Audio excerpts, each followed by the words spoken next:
अस्सलाम वालेकुम warahmatullahi wabarakatuh। नाज़रीन, पाकिस्तान इस वक्त पूरी दुनिया की मरकज़ी निगाह बना हुआ है कि पाकिस्तान ईरान और अमेरिका के दरमियान होने वाली जंग को रुकवाया है, सीज़ फायर करवाया है।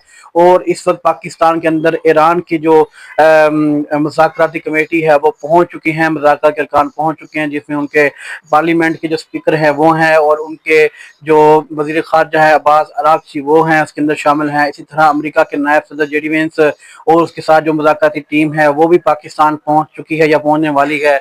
और पाकिस्तान में ये मुज़ाकरात हो रहे हैं, पूरी दुनिया के अंदर पाकिस्तान की बात हो रही है।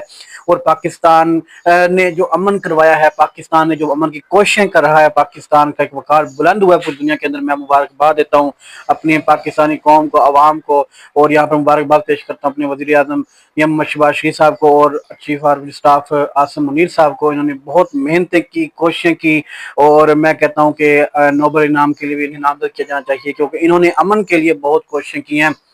ऐसी जंग जिसके अंदर लाखों जाने जा सकती थी, 1 महीना 40 दिन ये जंग चली है। उसके बाद अमेरिका बहुत सख्त कार्रवाई करने वाला था, जिससे डर था कि शायद एटम बम न मार दे, लेकिन पाकिस्तान ने इस जंग को सीधा करवाया। और मुज़ाकरात आज से शुरू हो रहे हैं इस्लामाबाद के अंदर, और पड़ोसी सड़ गए हैं, सड़कर राख हो रहे हैं कि ये क्या पाकिस्तान अमन करवा रहा है। पड़ोसी जल के राख हो रहे हैं, लेकिन पाकिस्तान को अल्लाह ताला ने ये सादत दी है कि पाकिस्तान इतनी सारी जानों को बचा रहा है, पाकिस्तान दोनों मुल्कों के दरमियान सीज़ फायर करवा रहा है। ये पाकिस्तान की सफारती लिहाज पर बहुत बड़ी कामयाबी है। इंशाल्लाह आगे आपको बताते हैं कि क्या हुआ मुज़ाकरात के अंदर, लेकिन फ़िलहाल पाकिस्तान में मुज़ाकरात आज से शुरू हो रहे हैं। नाज़रीन, कमेंट्स में लाज़मी बताइएगा कि क्या सूरत हाल है और क्या हो सकता है आगे। इंशाल्लाह नेक्स्ट वीडियो के अंदर बात होगी। अल्लाह हाफिज़।